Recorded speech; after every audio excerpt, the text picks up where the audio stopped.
Imagine a life where you no longer chase people, approval, or validation. A life where your peace is not disturbed by noise, nor your purpose dictated by the opinions of others. Imagine waking up not to the sound of chaos, but to the calm voice within you. A voice you once ignored because the world was too loud. Now picture this. You are alone but not lonely. You've let go of what no longer serves you, and in that silence, something awakens clarity. First, strength, truth. Buddhism teaches us that true transformation begins not in the presence of others, but in solitude, where your soul finally has space to breathe. This is your path to healing. This is how you rebuild yourself alone, and it starts right now with 12 Buddhist principles that will reshape your mind, renew your spirit, and return you to who you truly are. 1. Detach from the illusion of control. Most of our suffering comes from trying to control things we were never meant to. We want people to behave a certain way. We want life to go according to our plan. We expect situations to unfold exactly how we imagined, and when they don't, we feel frustrated, anxious, or defeated. But here's the truth. You cannot control what other people say, think, or do. You cannot control the outcomes, the timing, or the twists of fate. Life is unpredictable. People are imperfect. Circumstances will change often without warning. Buddhism teaches us that pain is not caused by what happens to us, but by our attachment to how we believe it should happen. As Buddha wisely said, you only lose what you cling to. The tighter you hold on to expectations, the more you suffer when they're not met. But when you release that grip, something beautiful happens. You begin to experience life as it is. Not as you demand it, to be let go of trying to force outcomes, let go of trying to fix everyone, let go of needing everything to be perfect. When you stop resisting reality, you stop suffering, and in that surrender, you don't become weaker. You become wiser, because now instead of wasting your energy on what you can't control, you begin to master the one thing you always can, your response. That's where your power is not in controlling life, but in how gracefully you meet it. 2. Sit with yourself, not your distractions. In today's world, it's easier than ever to run from yourself. Every time you feel discomfort, boredom, or sadness, there's a screen to scroll, a song to play, a video to watch, or a conversation to escape into. These things may seem harmless, but over time they create a dangerous habit. You start avoiding your own presence. You begin to fear silence. You begin to resist stillness, and slowly, without realizing it, you become a stranger to your own mind. Buddhism teaches that true healing and transformation only begin when you stop distracting yourself and start facing yourself. Why is sitting with yourself so important? Because underneath the noise is truth. Underneath the discomfort is clarity and the emotions you've buried. Those quiet whispers of sadness, guilt, or longing are not trying to destroy you. They're trying to guide you. When you learn to sit alone without reaching for your phone, without calling someone, without numbing your thoughts with noise, you begin to hear what your soul has been trying to say all along. You realize you are not empty. You are just unattended. You are not broken. You are just unheard. So sit not as a punishment, but as a return to yourself. Let the silence feel awkward at first. Let the emotions rise. Observe them like passing clouds. Don't judge. Just listen. Because the moment you become fully present with yourself, without needing anything else to escape into, you begin to remember who you really are, and that in itself is the beginning of transformation. 3. Embrace the pain that rebuilds you. Most people run from pain. It's natural. We think pain is something bad, something to avoid, something to fix as quickly as possible. But in Buddhism, pain is not the enemy. It's a messenger, it's a mirror, It's the crack through which light enters the soul. The truth is, growth never feels like comfort. It feels like loss, like confusion, like everything falling apart. But just like a seed must break open before it can grow into a tree, you must allow parts of yourself to break so you can rise into someone greater. Pain is not here to punish you, it's here to reshape you. When you sit with your suffering, instead of numbing it or escaping it, you begin to understand its wisdom. That heartbreak, it showed you what you truly value. That failure, it taught you resilience. You never knew you had that silence. It brought you face to face with the parts of yourself that need healing. You can't rebuild yourself if you are always hiding from what hurts. And here's the shift. Instead of asking, "Why is this happening to me?" ask, "What is this trying to teach me?" This change in mindset turns pain into power. The most peaceful people you'll ever meet are not the ones who never suffered. They're the ones who looked their pain in the eye, accepted it with grace, and let it transform them. So don't rush to escape what hurts. Let it burn away. The old version of you, the one that was too afraid, too dependent, too lost. And from those ashes, a stronger, clearer, and wiser, you will rise. This is the beauty of pain when met with presence. It doesn't just break you, it rebuilds you. 4. Simplify your life. Amplify your spirit. In a world that constantly pushes us to want more, do more, and become more, simplicity often feels like a weakness. But in Buddhism, simplicity is not a step backward. It's a return to clarity, a return to peace. Think about it. How many things do you carry physically, mentally, emotionally that you don't truly need? How much energy is drained managing things that add no value to your spirit? The clutter in your home, the overcommitment in your schedule, the noise in your digital life, and the toxic people in your circle, they all weigh you down quietly and constantly. Buddha taught that desire is the root of suffering, not just material desire, but the craving for more recognition, more possessions, more distractions. But the path to transformation isn't found in adding, it's found in subtracting. Start by asking, what is truly essential to my peace? Simplify your surroundings. Let go of what you don't use. Simplify your relationships. Choose depth over quantity. Simplify your mind. Release thoughts that don't serve your highest self. When you begin to live with less, you actually feel more. More space to breathe, more time to reflect, more energy to grow. Simplicity doesn't mean you give up joy. It means you stop chasing what doesn't bring real joy in the first place. It creates a sacred space inside you where your spirit can rise uninterrupted by noise or pressure. So slow down, clear the excess. Let your life become quiet enough that you can hear your soul again. Because the more you simplify, the more you amplify who you truly are. 5. Become the observer, not the reactor. One of the greatest teachings in Buddhism is this: you are not your thoughts, and you are not your emotions. You are the one who watches them, but most people forget this. Something triggers them, a rude comment, a moment of fear, a painful memory, and they react without thinking. Anger takes over anxiety, floods the mind, sadness pulls them down, and before they know it, they're doing or saying things that only create more suffering. Buddhism teaches a different path, a path of awareness, a path of stillness instead of being pulled by your emotions.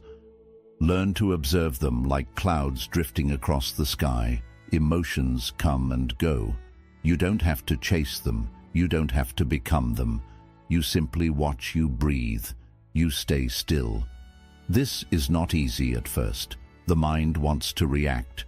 The ego wants to fight. The pain wants to scream. But when you pause, you give yourself power. You shift from automatic reaction to conscious response. And in that space between the trigger and your action, you find freedom. Here's the truth. Anger is not the enemy. Fear is not the enemy. Even sadness is not the enemy. The real danger is losing yourself inside of them, so practice becoming the watcher of your mind. When anger rises, say, "Our anger is here." When fear appears, say, "I see you." Fear, and then breathe. Don't push it away. Don't fight it. Just let it pass like a wave rolling over you, not through you. This is emotional mastery. This is how you stop being a victim of your mind and start becoming the master of it. Because the strongest person is not the one who reacts the fastest. It's the one who stays still long enough to choose peace over chaos. Be the observer, and your whole life will begin to change. 6. Let go of the self that no longer serves you. We all carry a version of ourselves that was shaped by pain, fear, rejection, or past experiences. Maybe it's the not good enough version, the always fails version, the one that was criticized, betrayed, abandoned, or told they were too much or not enough. And over time, without realizing it, you begin to identify with that self. You start believing that's who you are. You say things like, "I'm just an anxious person. I always mess things up. This is just the way I am." But Buddhism teaches something powerful. There is no fixed self. The self you believe you are is not permanent. It can change, it can evolve, it can be rebuilt. Yet in order to become someone new, you have to be willing to let go of the version of you that no longer serves your highest good. Let go of the self that doubts, let go of the self that shrinks to fit in. Let go of the self that keeps reliving the same story of pain. You don't need to hate that version of you. It was doing its best with what it knew. It helped you survive, but now you are ready to grow. And growth means releasing the identity that was built on wounds so you can step into one, built on wisdom.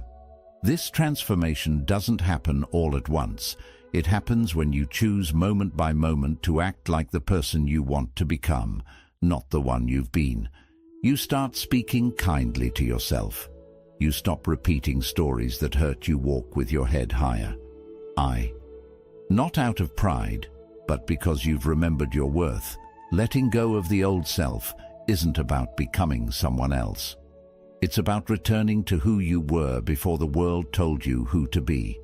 So breathe deeply. Forgive the past version of you, and with every step forward, remind yourself you are allowed to grow beyond who you once were. 7. Learn the power of walking alone. There will be moments in life when you feel abandoned, misunderstood, or completely alone.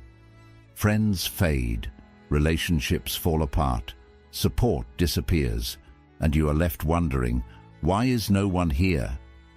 But what if that loneliness is actually sacred? In Buddhism, solitude is not something to fear. It's something to honor, because when you walk alone, without the noise, without the influence, without the pressure to be someone for others, you begin to meet the most important person in your life, yourself. We live in a world that constantly tells us to stay connected, but connection without self-awareness leads to confusion. You begin to live for others, say yes when you mean no, and shape yourself to fit their expectations. In solitude, that illusion falls away. You begin to hear your own thoughts again. You start questioning what you actually want, not what others expect. You remember your values, your dreams, your pain, your power. Buddha walked away from his palace, his comfort, his identity alone. And in that sacred solitude beneath the Bodhi tree, he awakened. Solitude is where you strip away the masks. It's where the real work begins. No one clapping for you, no one guiding your steps, just you showing up for your own soul. But understand this, walking alone doesn't mean being lonely. It means becoming strong enough to stand without needing anyone else to hold you up. When you can walk your path without applause, when you can be at peace without constant company, when you can enjoy your own presence like a best friend, that's when you know you are becoming whole. So if you feel like no one understands you right now, if you are walking a path that feels unfamiliar and quiet, know this isn't your punishment. It's your preparation, because those who learn to walk alone eventually lead themselves to the most powerful place of all inner peace. 8. Choose mindfulness over multitasking. In the modern world, multitasking is praised like a superpower. The more you can juggle, the more valuable you seem. But here's what no one tells you. The more tasks you split your attention across, the less of yourself you bring to each one. You eat while scrolling your phone. You listen while thinking about your reply. You walk while your mind races in 1,000 directions. But are you really living or just moving through life on autopilot? Buddhism teaches the opposite of multitasking. It teaches mindfulness, the practice of being fully present with whatever you are doing, no matter how simple it seems. When you eat, just eat. When you listen, just listen. When you walk, feel each step beneath your feet like it matters. Why is this important? Because when your mind is scattered, your life becomes scattered. When your attention is divided, your energy is drained. And when you rush through every moment, you miss the beauty, the wisdom, and the healing it quietly offers you. Mindfulness brings you back to now, the only moment that actually exists. It calms the nervous system. It clears mental fog. It deepens your connection to the world and to yourself. And most importantly, it awakens your presence. You begin to notice the flavor of your food, the sound of the wind, the rhythm of your breath. You begin to realize that life isn't happening later, it's happening right here. And the more present you are, the richer your life becomes. Even washing dishes can become a meditation. Even sipping tea can become a sacred act if you give it your full attention. So stop chasing more. Stop rushing through everything just to get to the next thing. Slow down. Come back to this moment, because when you stop multitasking and start living mindfully, you don't just get things done. You come back to life itself. 9. Accept what is and change what you can. One of the deepest sources of suffering in life is the fight against reality.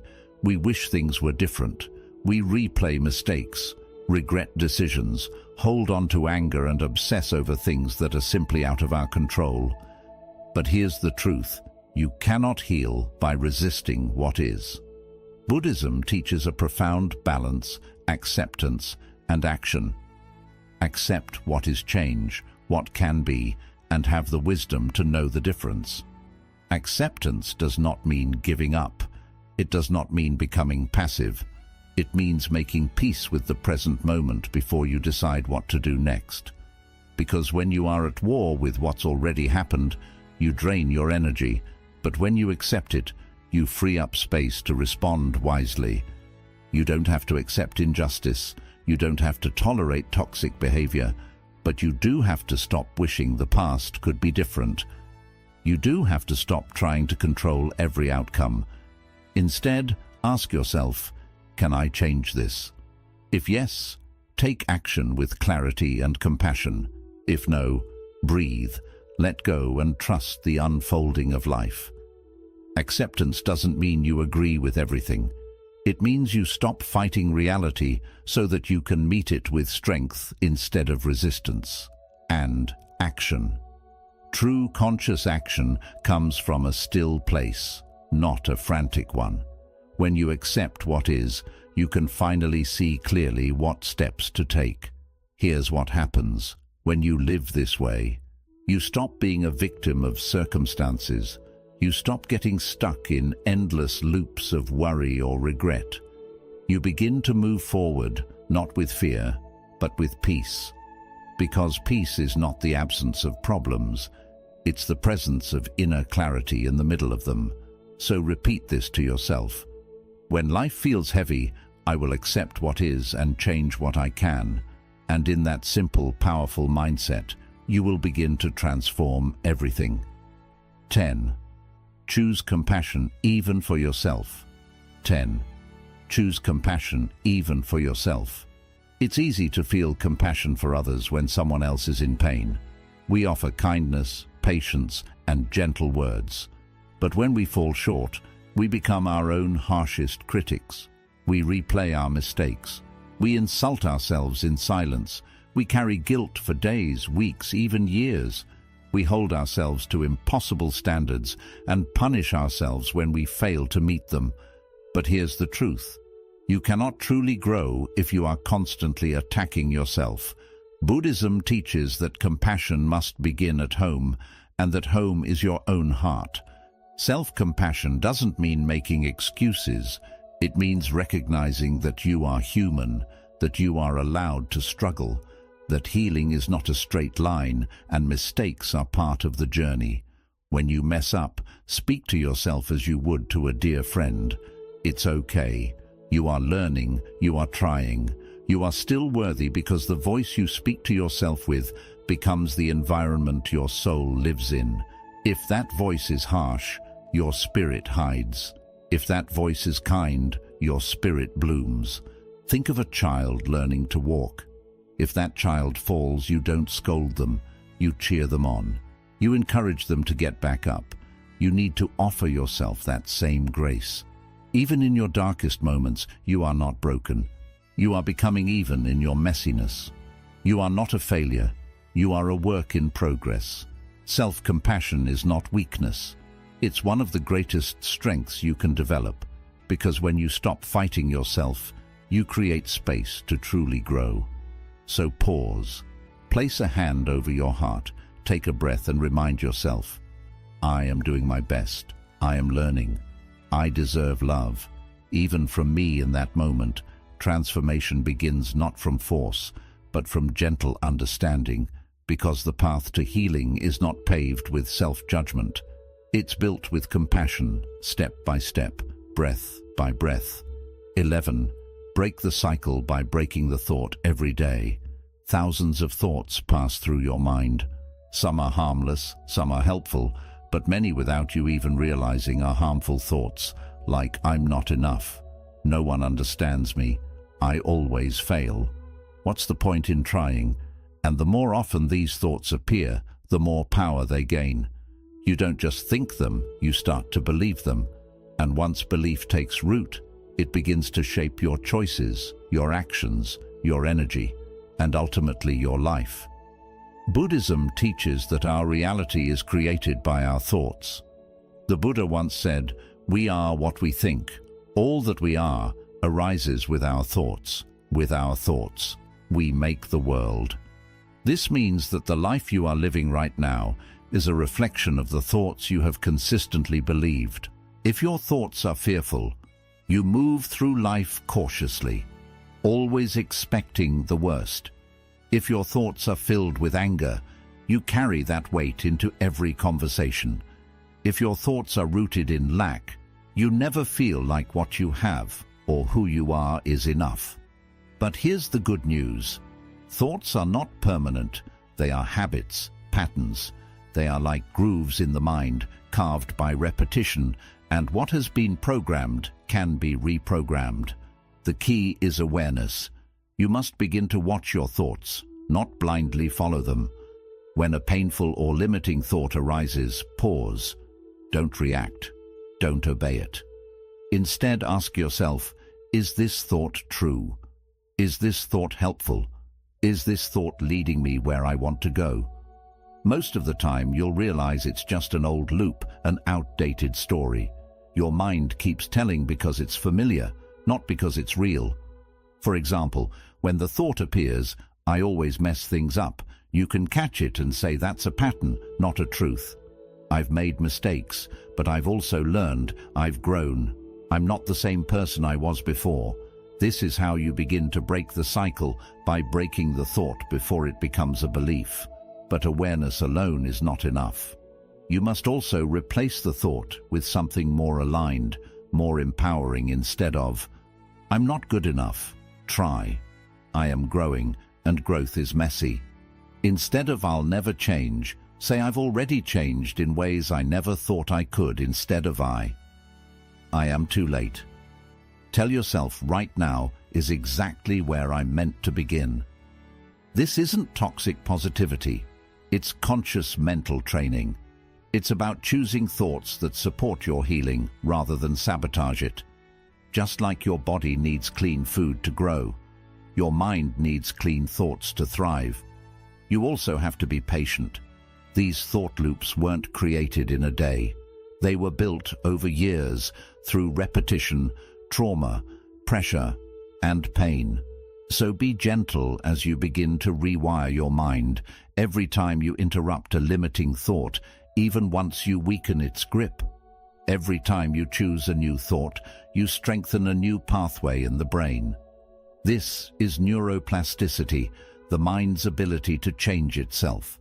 And Buddhism understood this long before modern science did. Meditation is one of the most powerful tools in this process. When you sit in stillness, you start to notice the noise in your head. You start to see the same thoughts rising again and again.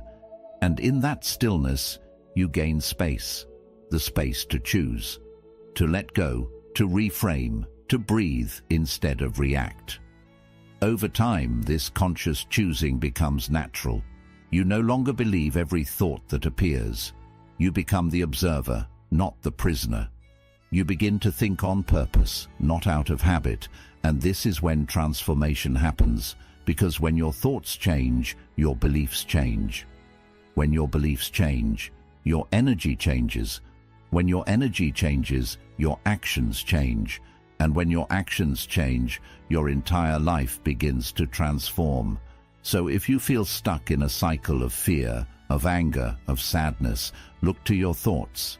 What stories are you telling yourself? What assumptions are you clinging to?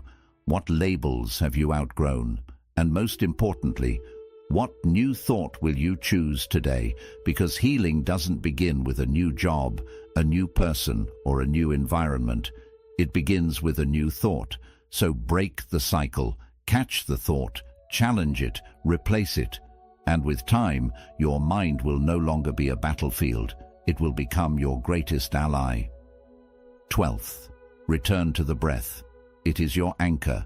In every moment of chaos, confusion, fear, or uncertainty, there is one thing that is always with you, always available and always powerful enough to bring you back to peace. Your breath. It sounds simple, too simple maybe, but in Buddhism, the breath is far more than just air moving in and out of your lungs. It is your anchor to the present moment, the doorway to awareness and the bridge between your body, mind, and spirit. When life becomes overwhelming, your mind tends to run in every direction. It pulls you into the past, replaying what went wrong. It jumps into the future, imagining worst-case scenarios. It creates fear, tension, panic, and before you know it, you are no longer present. You are lost in thoughts that don't serve you. But your breath is always in the now. It cannot exist in yesterday or tomorrow. The present moment is all we truly have. So when you focus on your breath, you bring yourself back to peace, to the present, to life itself. Buddhist monks have been using breath awareness for centuries to cultivate mindfulness and inner calm. Why? Because no matter what's going on around you, you can always connect to your breath. You don't need fancy tools, money, or permission. All it takes is a moment to pause and reconnect. When you pay attention to your breath, something shifts. Your nervous system calms down, your thoughts slow, your heart rate eases. You stop being overwhelmed by life's chaos, and instead, you become the calm center in the middle of it all. Try this right now. Take a slow, deep breath in. Hold it for a second. Now exhale gently. Do it again, but this time, pay attention. Feel the air as it enters your nose. Feel your chest expand. Notice how the breath leaves your body like a wave returning to the shore. That simple awareness, though it may seem small, is incredibly powerful. Here's why. You are not your thoughts. You are not your emotions. You are the one breathing beneath all of them. When anger flares up, return to your breath. When sadness creeps in, return to your breath. When anxiety tightens your chest, return to your breath. The situation might not change, but the breath will bring clarity, space, and calm to handle it differently. Your breath is also tied to your body's energy. In Buddhism, it's believed that your breath carries prana, your life force. When your breath is shallow and fast, your energy becomes scattered and weak. But when your breath is deep and intentional, your energy becomes steady and strong. Most of us live disconnected from this power. We often breathe unconsciously, shallow and quick, especially when stressed. But by breathing with awareness and purpose, you're not just calming yourself, you're resetting your entire mind and body. That's why breathwork and meditation are not just spiritual practices. They're powerful tools for emotional healing, stress relief, and even improving physical health. And science backs it up too. Research shows that mindful breathing lowers cortisol, the stress hormone, improves heart rate variability, strengthens the immune system, and boosts mental clarity. But beyond the science, there's a deeper truth. The breath connects you to life itself. The first thing you did when you entered this world was take a breath. The last thing you'll do before you leave it is exhale. And every breath in between is a new opportunity to begin again. So, when life feels heavy, when your mind races and your spirit feels lost, don't search outward for relief. Just stop, close your eyes, place a hand over your heart, and breathe. Let your breath become your prayer. Let it carry your pain. Let it remind you that you are here, alive, and this moment is enough. Make breathing a daily practice, in the morning before the world takes over, in the evening after the noise of the day, and in between tasks before reacting or speaking. Just breathe. Even one mindful breath can change how you feel. When you master your breath, you master your mind. And when you master your mind, you become free. Not because the world has changed, but because you have changed within it. So, return to your breath again and again, and let it anchor you when everything else feels unstable. Let it be your teacher, your guide, and your sanctuary in the quiet space between inhale and exhale. In this stillness, you'll find the true version of yourself, calm, present, whole. And that's where your transformation starts. In a world that pressures you to rush, achieve, and be everything at once, Buddhism invites you to slow down, be still, and go inward. The transformation you seek doesn't come from the outside. It's not in applause, possessions, or the approval of others. It starts in silence, solitude, and the decision to rebuild yourself alone. These 12 principles aren't just concepts, they're invitations. Invitations to let go of control, to sit with yourself, to listen to the wisdom in your pain, to clear the clutter of your life, to respond thoughtfully, not react impulsively, to let go of your old self, to walk with strength, and to live with intention, to accept what you can't change, to offer yourself deep compassion, and to break free from limiting thoughts. And always to return to your breath, the grounding force that connects you to your true self. You are not broken. You are in the process of becoming. You are not falling behind. You are awakening. So trust the journey, even when it's quiet, lonely, or tough. The most powerful version of you is not in the crowd. It's found in the quiet moments when no one's watching, when you choose to rise, rebuild, and return to who you truly are. Walk this path with courage, and may peace follow you with every step.